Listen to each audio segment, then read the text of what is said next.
തന്നെ വെളിയിൽ വെച്ചിട്ടാണ് ഇത് ചെയ്യുന്നതെന്ന് എനിക്ക് അറിയത്തില്ല.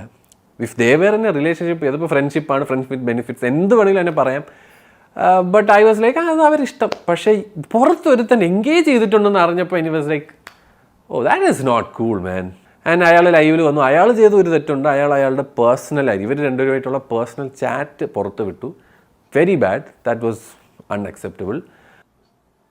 സോ ഇപ്പോൾ നമ്മുടെ ഷസാം പറയുന്നുണ്ട് പേഴ്സണൽ ചാറ്റ് ജാസ്മിനും അതുപോലെ അഫ്സലും തമ്മിലുള്ള പേഴ്സണൽ ചാറ്റ് പുറത്ത് വിട്ടത് വളരെ മോശമായിട്ടുള്ള കാര്യമാണെന്ന്. സോ നമ്മളൊരു സാധാരണ ഒരു പെർസ്പെക്റ്റീവിൽ നോക്കുമ്പോൾ ആൾ പറഞ്ഞത് ശരിയാണ്, പക്ഷെ ആളുടെ ഭാഗത്ത് നിന്ന് നമ്മൾ ചിന്തിച്ചു നോക്കണം. സോ പലരും ഇങ്ങനെ ഒരു മെന്റൽ ബ്രേക്ക് ഡൗൺ ഉണ്ടായ സമയത്ത് സൂയിസൈഡിനെ പറ്റിയിട്ട് വരെ ആള് ചിന്തിച്ചു പോകും. കാരണം അഫ്സലെ എനിക്ക് അധികം ബന്ധമൊന്നുമില്ല, ഞങ്ങളൊന്ന് ജസ്റ്റ് കണ്ടിട്ട് സംസാരിച്ചിട്ട് ആ രീതിയിലായിരുന്നു ജാസ്മിൻ ഷോയുടെ ഉള്ളിൽ പറഞ്ഞിട്ടുണ്ടായിരുന്നത്.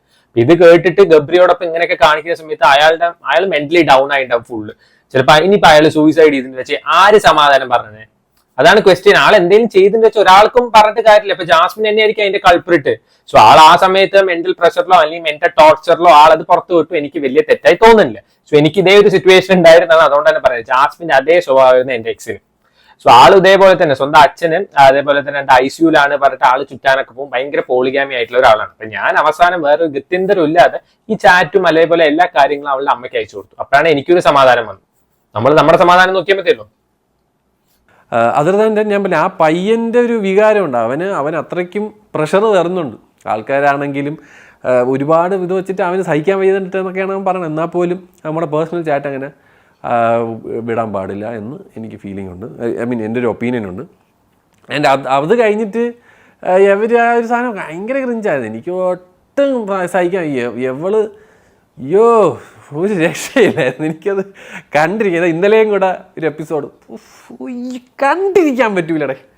അയ്യോ ഇറ്റ്സ് അൾട്ടിമേറ്റ് ക്രിഞ്ച്. അത് ഇറ്റ് ഈസ് സോ നമുക്കൊരു ഇത് ഫീലും വരില്ല. അയ്യോ എന്തിനിങ്ങനെയൊക്കെ ചെയ്യണമെന്ന് പറഞ്ഞിട്ട് ഇപ്പോഴും പറഞ്ഞ ഫ്രണ്ട്ഷിപ്പാണ്. ഇത് ഫ്രണ്ട്ഷിപ്പ് തേങ്ങയൊന്നുമല്ല. ഇത് ശരിക്കും അവൾക്ക് നല്ല പ്രണയം. അവളൊന്നും അവനെ നോക്കണേ കാണുമായിരുന്നു. അവളെ കണ്ണുകളിൽ ഞാൻ പ്രണയം കണ്ടു ഗൈസ്.